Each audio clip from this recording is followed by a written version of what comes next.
వేమన అసలు పేరు పైడిపాల పుల్లారెడ్డి. వేమన అసలు పేరు ఏంటండి? పైడిపాల పుల్లారెడ్డి. అయితే ఈ పైడిపాల పుల్లారెడ్డి ఏ శతాబ్దానికి చెందినవాడు అంటే ఎక్కువ మంది అంగీకరించింది 17వ శతాబ్దానికి చెందినవాడు వేమన అని చెప్పేసి. ఓకేనండి. అయితే ఈ వేమన గురించి మన తెలుగువారు పట్టించుకోలేదు, వేమని కవిగా అంగీకరించలేదు. ఎందుకు అంటే ఎవరైనా ఒక కవి అనేవాడు ప్రజలకు తిట్టకుండా మాట్లాడాలి, లేదా రాజుల మనసును ఒప్పించి విధంగా రచన చేయాలి. అలా ఉన్నవాడిని కవులుగా అంగీకరిస్తారు. అలా కాకుండా ఉన్నది ఉన్నట్లు ముఖం మీద చెప్పేస్తే అది ఎంత మంచి కవిత్వమైనది అది కవిత్వంగా పరిగణించబడదు, ఆయన కవిగా గుర్తించరు. అలాగే కందుకూరు వీరేశలింగం కానీ చాలా మంది కానీ వేమనని కవిగా గుర్తించలేదు. కందుకూరు వీరేశలింగం కూడా తన ఆంధ్ర కవి చరిత్రలో వేమనకి చోటు ఇవ్వలేదు. ఈ విషయాన్ని మనం ఇంతకుముందే ప్రస్తావించుకున్నాం. అయితే అటువంటి వేమనను మొట్టమొదటిగా వెలికితీసిన వారు ఎవరంటే పాశ్చాత్యులు. అలాగే యునెస్కో గుర్తింపు పొందిన ఏకైక తెలుగు కవి ఎవరంటే వేమన. యునెస్కో గుర్తింపు పొందిన ఏకైక తెలుగు కవి ఎవరు అంటే వేమన. అలాగే తెలుగు వారు గుర్తించడంలో లేట్ అయినప్పటికీ కూడా గుర్తించిన తర్వాత కేంద్ర సాహిత్య అకాడమీ వారు కూడా వేమనని గుర్తించడం జరిగింది. అయితే 1730లో ఫాదర్ లీగర్, ఈయనకి స్థానికంగా ఏమని పిలిచేవారంటే సంజీవనాథ స్వామి అని పిలిచేవారు. 1730లో ఫాదర్ లీగర్ అనే క్రైస్తవ మధుగురు ఉండేవాడు.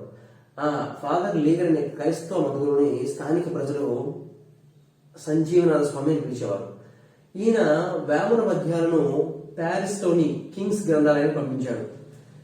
వేమన పద్యాలను ప్యారిస్ లోని కింగ్స్ గ్రంథాలయానికి పంపించాడు. అయితే ఆయనకి ఆ రోజుల్లో పద్యాలు దొరికాయి. అవి వేమన పద్యాలని ఆయనకు కూడా తెలియదు.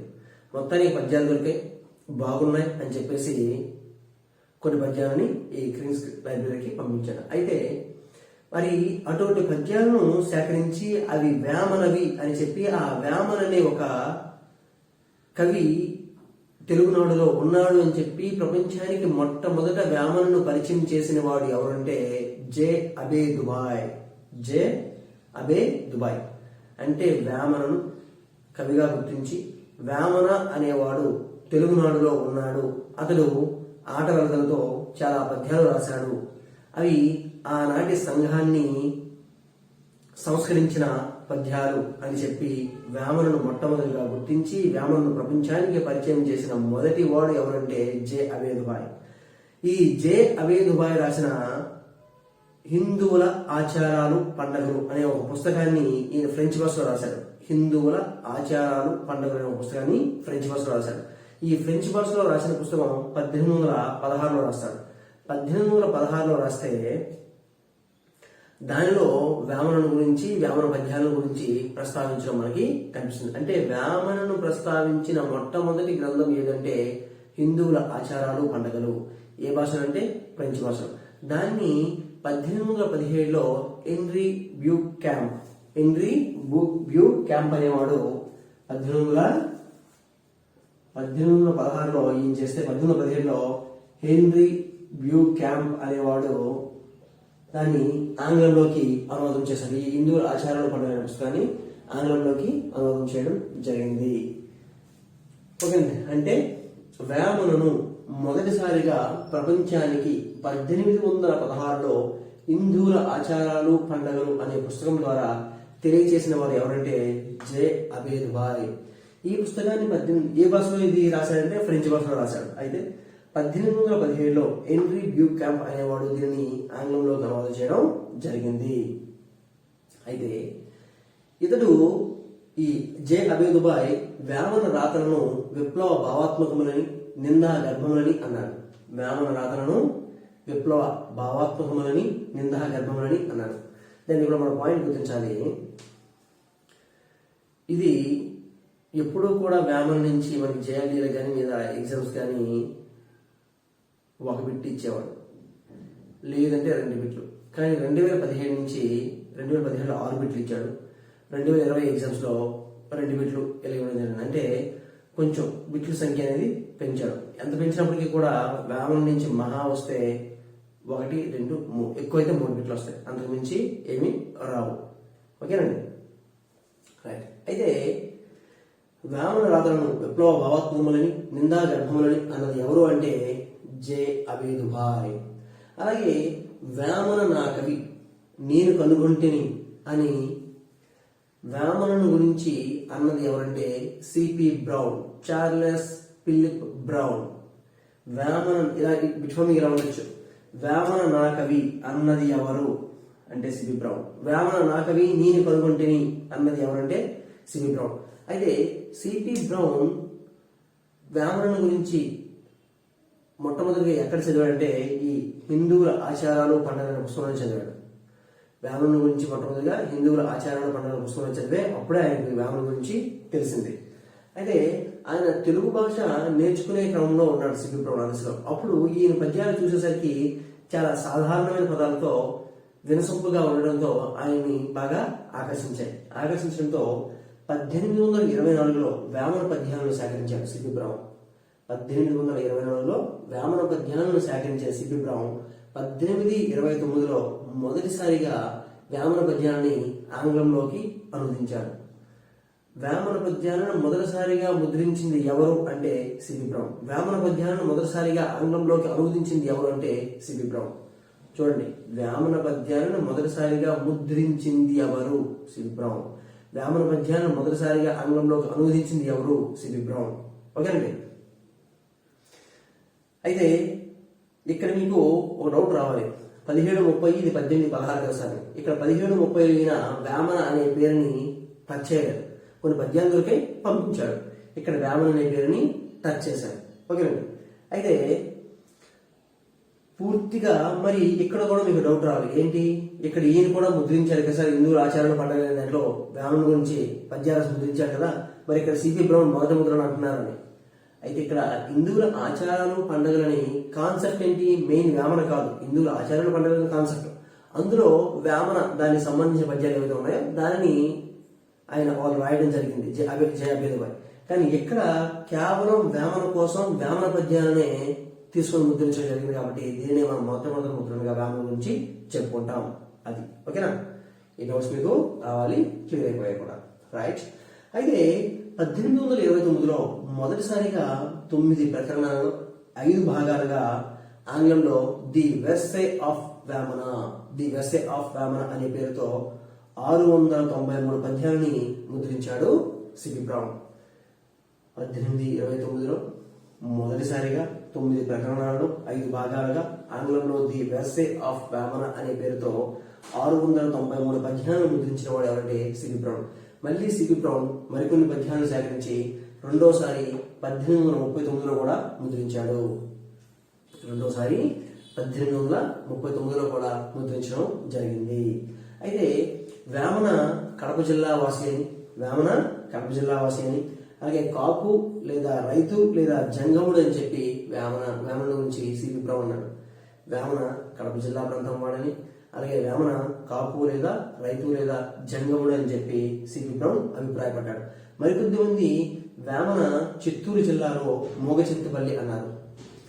వేమన జన్మస్థలం ఎక్కడున్నారండి? చిత్తూరు జిల్లాలో మోగచింతపల్లి అని మరికొద్ది మంది అభిప్రాయపడ్డారు. అయితే వేమన సమాధి మాత్రం అనంతపురం జిల్లా కదిరి తాలూకా కటారపల్లి దగ్గర ఉంది. కటారపల్లె వేమన యొక్క సమాధి అనంతపురం జిల్లా కదిరి తాలూకా కటారపల్లిలో వేమన యొక్క సమాధి మనకి కనిపిస్తూ ఉంటుంది. అయితే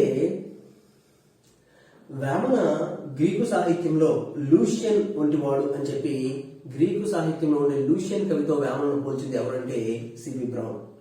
వేమన గ్రీకు సాహిత్యంలోని లూషియన్ అనే కవి వంటి వాడు అని చెప్పి వేమనను గ్రీక్ సాహిత్య లూషియన్ కవితో పోల్చిన వాడు ఎవరంటే సిపి బ్రౌన్. అయితే ఈ వేమన పద్యాల పరిష్కరణలో సిపి బ్రౌన్ కి సహకరించిన తెలుగు పండితులు ఎవరు అంటే తిప్పాబొట్లు వెంకట శివశాస్త్రి, అలాగే అద్వైత బ్రహ్మయ్య శాస్త్రి, తిప్పాపట్టు వెంకటేశ్వర శాస్త్రి, సిపి బ్రౌన్ కు వేమన పద్యాల పరిష్కారంలో సహకరించిన పండితులు. ఓకేనండి.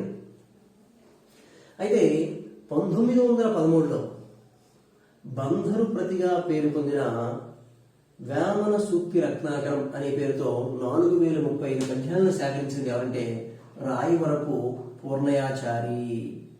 1913లో బంధరు ప్రతిగా పేరు పొందిన వేమన సూక్తి రత్నాకరము పేరుతో 4035 పద్యాలను సేకరించింది ఎవరంటే రాయవరపు పూర్ణయాచారి.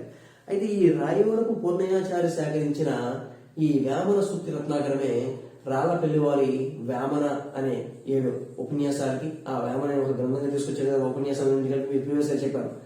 దానికి బేస్ ఏంటంటే ఈ రాయవరపు పూర్ణయాచారి 4035 పద్యాలతో సేకరించిన వేమన సూక్తి రత్నాకరమే రాళ్లపల్లి వారి వేమనకి బేస్. ఓకేనా, రైట్.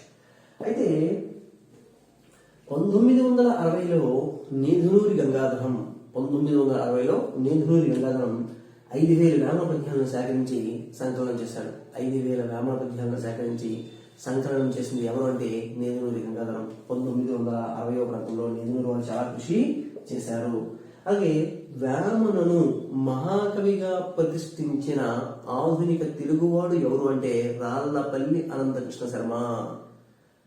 వేమనను కవిగా గుర్తించి ఆయన మహాకవిగా ప్రతిష్ఠించిన ఆధునికుడు ఎవరంటే రాళ్లపల్లి అనంతకృష్ణ శర్మ. ఈయన వేమన అనే గ్రంథాన్ని కూడా రాశాడు. మనం ఆల్రెడీ చెప్పుకున్నాం. వేమనుడి గురించి ఈయన ఇలా అంటాడు, ఏమిటంట, ఇరుపక్కల మంచి పదును గల చురకత్తి వంటి కవితాశక్తి. అంటే కత్తికి 2 వైపులా వాడే అంటాం.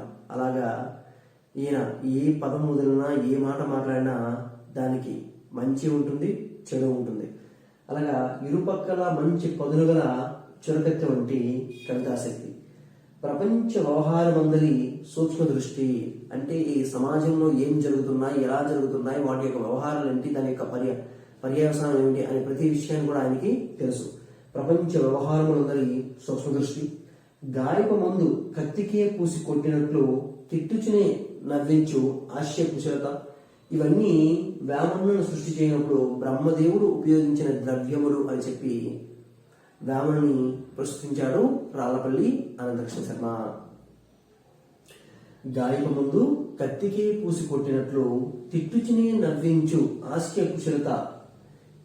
ఇక్కడి నుంచి ఇక్కడికి 2017 డిఎల్ పెట్టు. ఇలా అడిగాడు, ఏమని, గాయపు ముందు కత్తికే పూసి కొట్టినట్లు తిట్టించునే నవ్వించు హాస్య కుశలత వేమనది అని అన్నది ఎవరు అన్నాడు. అంటే రాళ్లపల్లి అనంతకృష్ణ శర్మ. ఓకేనండి. ఇవి అన్ని వేమనను సృష్టి చేయనప్పుడు బ్రహ్మదేవుడు ఉపయోగించిన ద్రవ్యములు అని చెప్పేసి రాళ్లపల్లి వారు వేమనని ప్రశంసించారు. వేమన పద్యాలను ఆటగదులో రాశాడు. వేమన పద్యాల ఆటగదులతో పాటు మిగతా ఛందస్సుల్లో ఉన్నప్పటికీ కూడా ఎక్కువగా వేమన ఉపయోగించిన ఛందస్సు ఏమిటి అంటే ఆటగలది. ఇది ప్రీవియస్ బిట్. వేమన తన పద్యాలకు ఉపయోగించిన ఛందస్సు ఏమిటి అంటే ఆటగలది. మనందరికీ తెలిసిన వ్యవహారమే. అలాగే వేమన ఎక్కువగా ఉపయోగించిన అలంకారం ఏమిటంటే ఉపమాలంకారం. వేమన ఎక్కువగా ఉపయోగించిన అలంకారం ఏంటంటే ఉపమాలంకారం. అయితే వేమన యోగ విద్యను లంబిక శివయోగి వద్ద నేర్చుకున్నాడు. లంబిక శివయోగి వద్ద వేమన యోగ విద్యను నేర్చుకున్నాడు. ఇతనికి హేమకారక విద్య కూడా తెలుసును అని చెప్పేసి కొద్దిమంది పరిశోధకులు అంటారు. ఇతనికి హేమకారక విద్య కూడా తెలుసును అని చెప్పేసి కొద్దిమంది పరిశోధకులు అంటారు.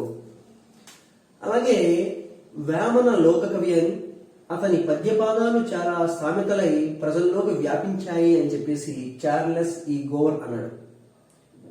వేమన లోకకవి అని, అతని పద్యపాదాలు చాలా సామెతలై ప్రజల్లోకి వ్యాపించాయి అని చెప్పేసి చార్లెస్ ఈ గోవర్ చెప్పారు. దెన్ వేమనది శృత పాండిత్యమని, వేమన కవిత్వం గాలి వంటిదని, వేమన కవులని పేరు సంపాదించని కవుల జాబితాలో చేరిన వాడని చెప్పి రాళ్లపల్లి అనంతకృష్ణ శర్మ అన్నాడు.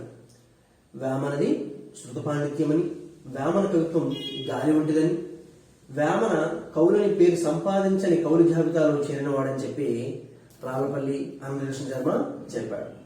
అలాగే 20వ శతాబ్ది ఆరంభంలో అంటే 1901 నుంచి 2000 వరకు అంటే 20వ శతాబ్ది ఆరంభంలో వేమనను గూర్చి పేర్కొన్న మొదటివాడు ఎవరు అంటే కట్టమంచి రామలింగారెడ్డి. వేమనను గూర్చి పేర్కొన్న మొదటివాడు అండి కట్టమంచి రామలింగారెడ్డి సిఆర్రెడ్డి. ఈయన వేమన గురించి కవిత్వ విచారంలో ప్రస్తావన చేశాడు. అంటే కళాపూర్ణోదయాన్ని గురించి చేశాడు. అలాగే దీని గురించి కూడా ప్రస్తావన చేయడం జరిగింది. అయితే వేమనను కారణ విమర్శక శక్తికి పట్టాభిషేకం చేస్తూ ఈయన విమర్శలు చేశాడు. వేమనను కారణ విమర్శక శక్తికి పట్టాభిషేకం చేస్తూ ఈయన విమర్శా ప్రక్రియని చేసిన వాడు సిఆర్ రెడ్డి. అలాగే జన్మము శాఖ కవి అయినవాడు వేమనని రామకృష్ణ పరమహంస పూర్వరూపమే వేమన అని చెప్పి సిఆర్ రెడ్డి సరిగా అభిప్రాయాలను వేమన నుంచి తెలియజేశాడు. జన్మం చేత కవి అయిన వాడు వేమనని చెబుతూ, అలాగే రామకృష్ణ పరమహంస వివేకానంద స్వామి గురువు, కాళికామాత యొక్క భక్తుడు అయిన కలకత్తాలో రామకృష్ణ పరమహంస మనందరికీ తెలుసు. ఆ రామకృష్ణ పరమహంస యొక్క పూర్వరూపమే వేమన అని చెప్పేసి సిఆర్ రెడ్డి అభిప్రాయాన్ని వెలిపించాడు. అలాగే వేమనను సహజ కవిగా వర్ణిస్తూ Vemana is a poet of nature and natural poet అన్నాడు C R Reddy. Vemana is a poet of nature and natural poet అని చెప్పి వేమనను సహజ కవిగా వర్ణిస్తూ సిఆర్ రెడ్డి వేమన అన్నాడు. అలాగే లోకకవి వేమన అనే గ్రంథాన్ని రాసింది ఎవరంటే మరుపూరి కోదండరామరెడ్డి. కళ ప్రపూర్ణ మరుపూరి కోదండరామరెడ్డి లోక కవి వేమన అనే గ్రంథాన్ని రాయడం జరిగింది. రాస్తూ ఈయన వేమన సహజ ప్రజాకవిని, లోక కవి అని, ఆత్మానుభవంతో ఒక కులం, ఒక మతం, ఒక దేవుడు అని చాటిన శాశ్వత సార్వజనీన మతస్థుడని చెప్పి వేమనుడి గురించి మరుపూరి కోదండరామరెడ్డి అన్నాడు. వేమన సహజ ప్రజాకవి, వేమన లోక కవి, ఆత్మానుభవంతో ఒక కులం, ఒక మతం, ఒక దేవుడు అని చాటిన శాశ్వత సార్వజనీన మతస్థుడు వేమన అని చెప్పి వేమనను ప్రశంసించింది మరుపూరి కోదండరామరెడ్డి. అలాగే వేమన ప్రజల దృష్టిని దేవభాష నుండి దేశ భాష తట్టుకు మరలించిన వాడు. వేమన ప్రజల దృష్టిని దేవభాష అంటే సంస్కృతం నుంచి దేశ భాష, మన తెలుగు భాషకు ఆ తట్టుకు మరలించిన వాడు. వేదాంత నిర్వచనానికి తెలుగు పనికి వస్తుందన్న తిక్కన ప్రయోగాన్ని వేమన గట్టిపరిచాడు అని చెప్పి మరుపూరు వారే అన్నారు. వేదాంత నిర్వచనానికి తెలుగు పనికి వస్తుందన్న తిక్కన ప్రయోగాన్ని వేమన గట్టిపరిచాడని చెప్పి అన్నారు మరుపూరి వారు. అలాగే లోక మెరిగిన ఇంగిత జ్ఞాని ఈ గ్రామీణ కవి కాబట్టే వేమన లోక కవి అన్నాడు మరుపూరి. లోక మెరిగిన ఇంగిత జ్ఞాని ఈ గ్రామీణ కవి కాబట్టి వేమన లోక కవి అని మరుపూరి అన్నాడు. జనరల్లీ వేమన పైన బిట్స్ వస్తే ఏమొస్తాయంటే ఖచ్చితంగా సిబి బ్రౌన్ గురించి ఒక బిట్ ఉంటుంది. ఖచ్చితంగా సిబి బ్రౌన్ ఒక బిట్టు. దెన్ ఆ తర్వాత వేమన ఛందస్సు ఏంటి రెండో బిట్టు.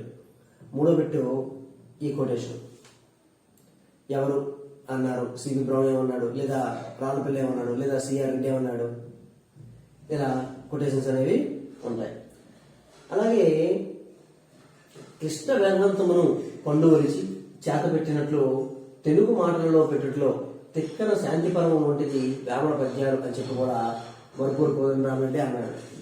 కృష్ణ వేదాంతమును పండు ఒలిచి చేత పెట్టినట్లు తెలుగు మాటలలో పెట్టుట్లో తిక్కన శాంతిపర్వం ఎలాంటిదో అటువంటిదే వేమన పద్యాలు అని చెప్పేసి మరుపూరి కోదండరామరెడ్డి అన్నాడు.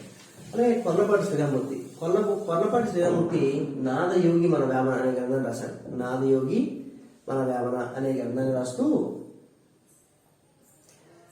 ఈయన ఉల్లేఖలంకారములకు వేమన ఉజ్వలమైన ఉదాహరణ అన్నాడు. ఉల్లేఖలంకారములకు వేమన ఉజ్వలమైన ఉదాహరణ అని చెప్పి వేమనను అన్నది కొల్లపాటి శ్రీరామూర్తి. అలాగే మరో మాట కూడా అన్నాడు. ఏమిటంట, వేమన భావములు ఎలా కృత్రిమములు కావో, వేమన భావములు ఎలా కృత్రిమములు కాదో, అతని భాష కూడా అలాంటిదే, ఇదే నిజమైన అచ్చతెనుగు. అతని భాష కూడా అలాంటిదే, ఇదే నిజమైన అచ్చతెనుగు అని చెప్పి వేమన భాషని గురించి చెప్పినది వర్ణపాటి శ్రీరామమూర్తి. దెన్ వేమన భాషా శైలి నిష్ఠూరము, మర్మ భేదకము, ఆ వ్రాత మృదుల నిందోక్తి, మెత్తటి వాచ్యము, చతుర హాస్యము అని చెప్పి వేమనను ప్రశంసించింది. వేమనికి లక్షణాల కలవు అని చెప్పింది ఎవరంటే సిఆర్ రెడ్డి. వేమన భాషా శైలి నిష్ఠూరము, మర్మ భేదకము, ఆ వ్రాత మృదుల నిందోక్తి, మెత్తటి వాచ్యము, చతుర హాస్యము, ఇటువంటి లక్షణాలన్నీ కూడా వేమన కవిత్వానికి కరువు అని చెప్పింది ఎవరంటే సిఆర్ రెడ్డి. ఇది ప్రీవియస్ బిఎల్ పిట్. ఇదంతా ఇచ్చి అన్నది ఎవరు అంటే సిఆర్ రెడ్డి. అలాగే లోక కవులలో వేమన ఒక్కడే మహాకవి అన్నది ఎవరంటే విలియం హోవర్డ్ క్యాంబెల్. లోక కవుల్లో లేదా ప్రజా కవుల్లో వేమన ఒక్కడే మహాకవి అన్నది ఎవరంటే విలియం హోవర్డ్ క్యాంబెల్. అలాగే వేమన ప్రజాకవి అన్న పాశ్చాత్యుడు ఎవరని అడిగాడు, ప్రీవియస్ పెట్టేది డిఎల్కే, విలియం హోవర్డ్ క్యాంబెల్. వేమన ప్రజాకవి అన్న పాశ్చాత్యుడు ఎవరంటే William Howard Campbell. Then Telugu వ్యాపించి ఉన్నంత దూరం, తెలుగు వ్యాపించి ఉన్నంత దూరం వేమన కీర్తి విస్తరించి ఉంది అని చెప్పి ఏడి క్యాంబెల్ అన్నాడు. తెలుగు వ్యాపించి ఉన్నంత దూరం వేమన కీర్తి విస్తరించి ఉంది అని చెప్పి ఏడి క్యాంబెల్ అన్నాడు. వేమన తన కాలం కన్నా చాలా ముందున్న సంస్కర్త. వేమన తన కాలం కన్నా చాలా ముందున్న సంస్కృత అని చెప్పి హెన్రీ బోవర్స్ వ్యాఖ్యానించాడు. అలాగే ఆంధ్రేతర విశాల ప్రపంచానికి పరిచయం చేయదగిన ఏకైక ఆంధ్రకవి వేమన ఒక్కడే అని చెప్పి నార్ల వెంకటేశ్వరరావు తన వేమన అనే ఒక ఆంగ్లంలో వేమన అనే పేరుతో ఒక సంక్షిప్త గ్రంథాన్ని రాశాడు. ఆ తర్వాత ఆ గ్రంథం 14 భాషల్లోకి అనువదింపడం జరిగింది. అలాగే భారతీయ సాహిత్య నిర్మాతలు వేమన అనే ఒక వ్యాసం కూడా ఈయన రాశాడు. భారతీయ సాహిత్య నిర్మాతలు వేమన అనే వ్యాసం కూడా ఈయన రాయడం జరిగింది. ఎవరో నార్ల. ఆంధ్రేతర విశాల ప్రపంచానికి పరిచయం చేయదగిన ఏకైక ఆంధ్రకవి వేమన. వేమన మానవతావాది. వేమన మానవతావాది అని చెప్పి నార్ల వెంకటేశ్వరరావు అన్నారు. ఈయన వేమన అనే ఆంగ్ల గ్రంథంలో ఈ గ్రంథం 14 భాషల్లోకి అనువాదం చేయబడింది. అలాగే వేమన రాసిన ప్రతి పద్యం ఒక నాటకం. ఆటగల్ది ఛందస్సు అతని నాటక రంగం అని చెప్పి శ్రీశ్రీ అన్నాడు. ఈయన కవిత్రయం అనే వ్యాసం రాస్తూ ఆ వ్యాసంలో వేమన గురించి ప్రస్తావించాడు. ప్రాచీన కాలంలో తిక్కన, మధ్యయుగంలో వేమన, ఆధునిక కాలంలో గురజాడ కవిత్రయం అని చెప్పి శ్రీశ్రీ అన్నాడు. ఇది మీకు ప్రీవియస్ గా చెప్పాను. ఆ కవిత్రయం అనే వ్యాసం రాస్తూ వేమన రాసిన ప్రతి పద్యం ఒక నాటకం. ఆటగలిది ఛందస్సు అతని నాటక రంగం అని చెప్పి శ్రీశ్రీ అన్నాడు. అలాగే 6 ఏళ్ల కుర్రాడు మొదలుకుని 60 ఏళ్ల వృద్ధుడు వరకు ఎవరు ఎన్నిసార్లు చదివినా అందరికీ అన్ని అంతస్తుల్లో అర్థమయ్యే రహస్యం వేమన కవిత్వం అని కూడా శ్రీశ్రీ అన్నాడు.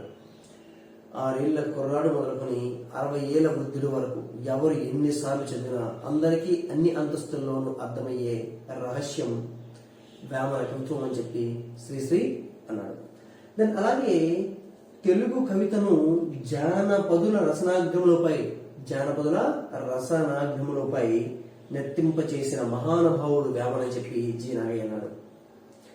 తెలుగు కవితను జానపదుల రసనాగ్రములపై నెత్తింప చేసిన మహానుభావుడు వేమన అని చెప్పేసి జి నాగయ్య కూడా వేమనని ప్రశంసించాడు. అలాగే వేమన శూన్యవాదని, వేమనలో కమ్యూనిస్టు సూత్రాలు ఉన్నాయని త్రిపురనేని వెంకటేశ్వరరావు వేమన అన్నాడు. వేమన శూన్యవాది అన్నాడు. అలాగే వేమనలో కమ్యూనిస్ట్ సూత్రాలు కూడా ఉన్నాయని చెప్పి త్రిపురనేని వెంకటేశ్వర అన్నాడు. త్రిపురనేని వెంకటేశ్వరరావు రాసిన గ్రంథం ఏమిటంటే విశ్వధాభిరామ విదురవేమ అనే గ్రంథం రాసిందేవండి త్రిపురనేని వెంకటేశ్వరరావు. విశ్వధాభిరామ విదురవేమ. అలాగే విజయవాడలో వేమన యోగి వికాస కేంద్రాన్ని ఏర్పాటు చేశాడు ఈ త్రిపురనేని వెంకటేశ్వరరావు. విజయవాడలో వేమన యోగి వికాస కేంద్రాన్ని ఏర్పాటు చేసింది ఎవరు అంటే త్రిపురనేని వెంకటేశ్వరరావు. అలాగే ఆంధ్రప్రదేశ్ గవర్నమెంట్ బండి గోపాల్ రెడ్డి సారథ్యంలో వేమన యోగ విజ్ఞాన కేంద్రాన్ని ఏర్పాటు చేసి వేమన పద్యాలని వేమన ప్రతులని అన్నింటినీ కూడా సేకరించడం ప్రారంభించింది. ఎపిగౌట్ బండి గోపాలరెడ్డి సారథ్యంలో వేమన యోగ విజ్ఞాన కేంద్రాన్ని ఏర్పాటు చేసి వేమన ప్రతులని వేమన పద్యాలన్నింటినీ కూడా సేకరించడం అతని సారథ్యంలో చేసింది. అలాగే వేమన పీఠాన్ని ఏర్పాటు చేసిన యూనివర్సిటీ ఏదంటే శ్రీ వెంకటేశ్వర యూనివర్సిటీ, SVU. వేమన పీఠాన్ని ఏర్పాటు చేసిన యూనివర్సిటీ ఏదంటే శ్రీ వెంకటేశ్వర యూనివర్సిటీ. దెన్ బెంగళూరులో బెలహల్లి అనే ప్రాంతంలో వేమన ఆశ్రమాన్ని స్థాపించింది ఎవరంటే గుల్జార్ ఆలీ.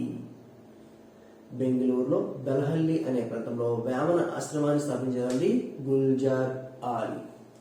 దెన్ వేమన అద్వైతి అని రాళ్ళపల్లి అన్నాడు. వేమన అద్వైతి అని రాళ్ళపల్లి ఆంధ్రప్రదేశ్ అన్నాడు.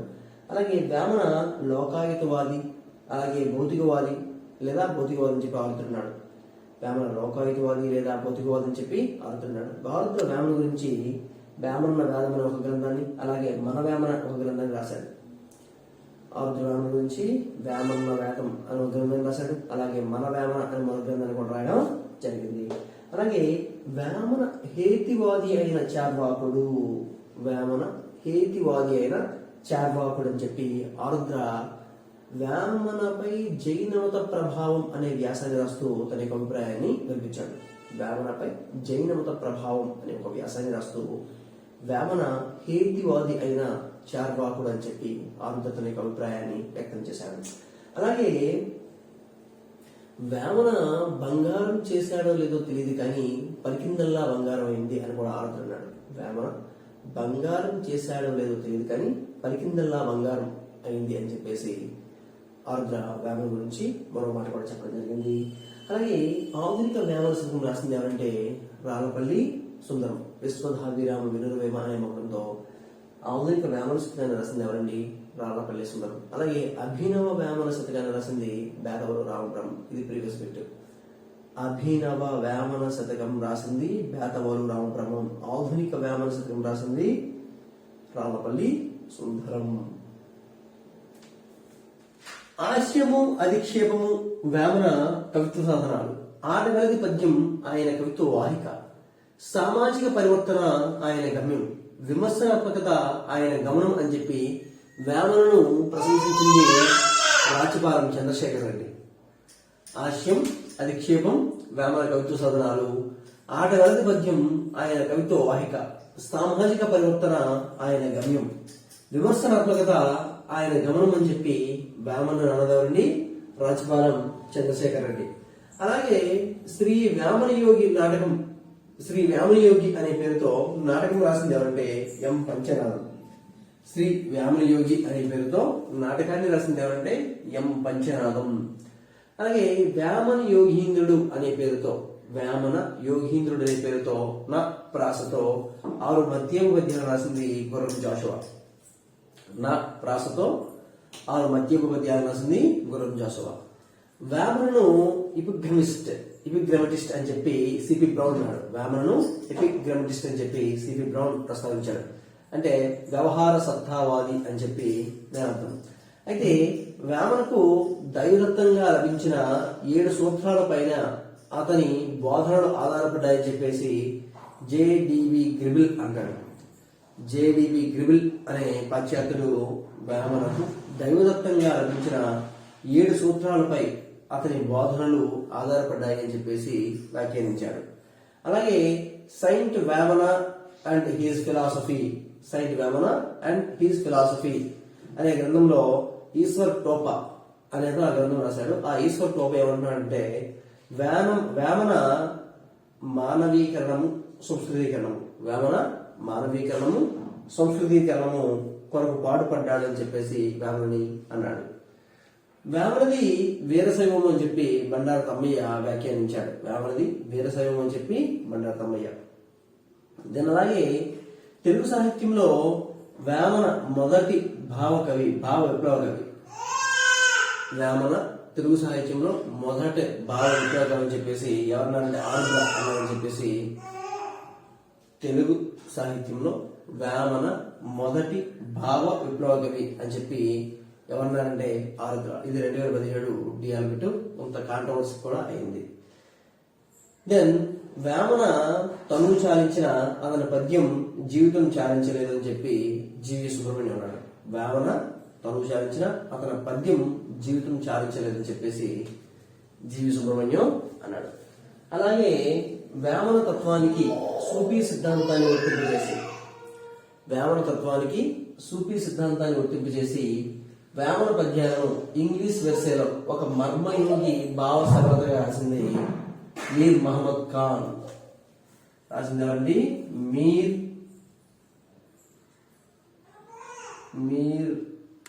మహమ్మద్ ఖాన్.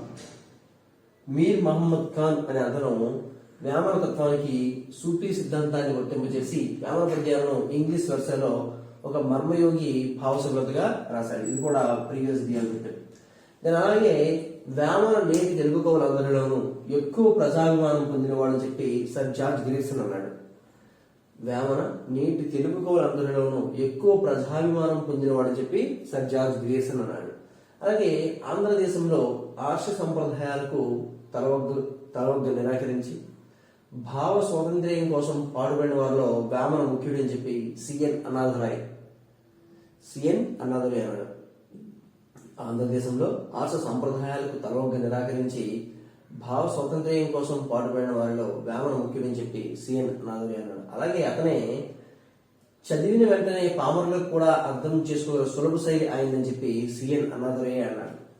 చదివిన వెంటనే పామరులకు కూడా అర్థం చేసుకోగల సులభ శైలి వేమనని చెప్పి సిఎన్ అన్నాదురాయ్ అన్నాడు. అయితే మనం వేమన సంబంధించిన అంశాలన్నీ కూడా చెప్పుకున్నాం.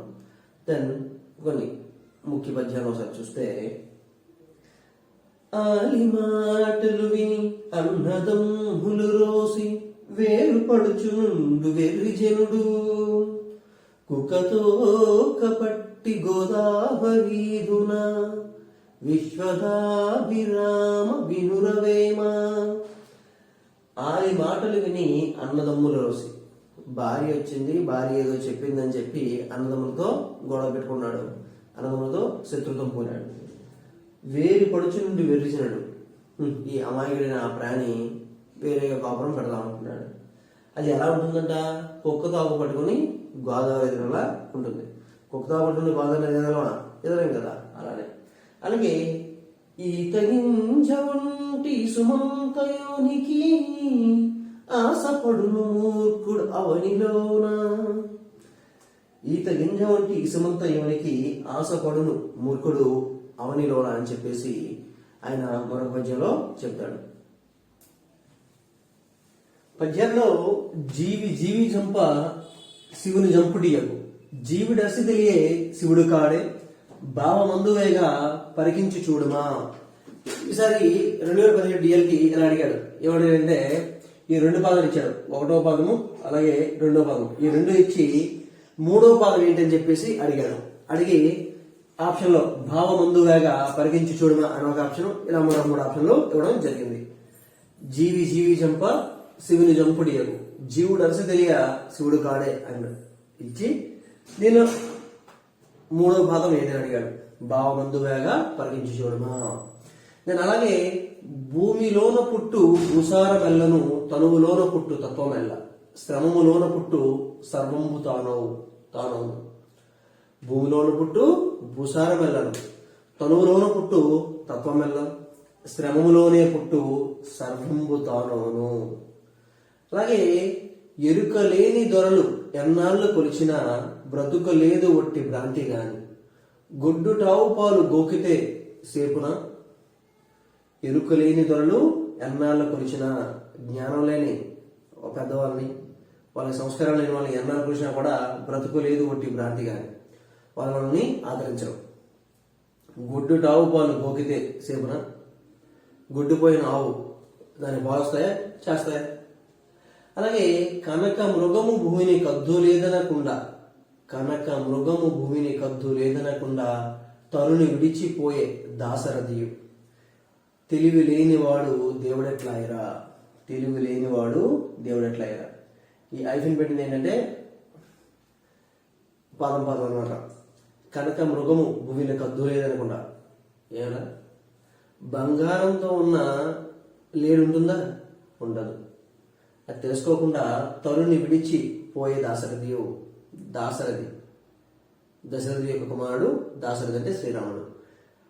తెలివి లేనివాడు దేవుడు ఎట్లాయరా అని చెప్పి ప్రశ్నిస్తున్నాడు. అలాగే రాతి బొమ్మలకేల రంగైన వలవలు గుళ్ళు గోపురములు కుంభములను కూడుగుడ్డ తాను కోరునా దేవుడు. రాతి బొమ్మలకి రంగురంగు బట్టలు వేస్తున్నారు, పాలాభిషేకాలు అంటారు, అవి ఇవి అన్నీ అంటారు. కనీసం అదే మెట్లపై ఉన్న ఒక భిక్షగాడికి ఏమైనా ఇస్తున్నారా? అది కదా బుద్ధదయ అని చెప్పి ఆనాడే ప్రశ్నించాడు.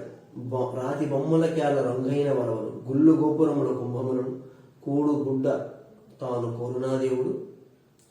అలాగే విప్రులెల్ల చేరి వెర్రి కోతలు కూసి సతిపతులను కూర్చి సమ్మతమున మును ముహూర్తముంచు ముండెట్ల మోసిరా.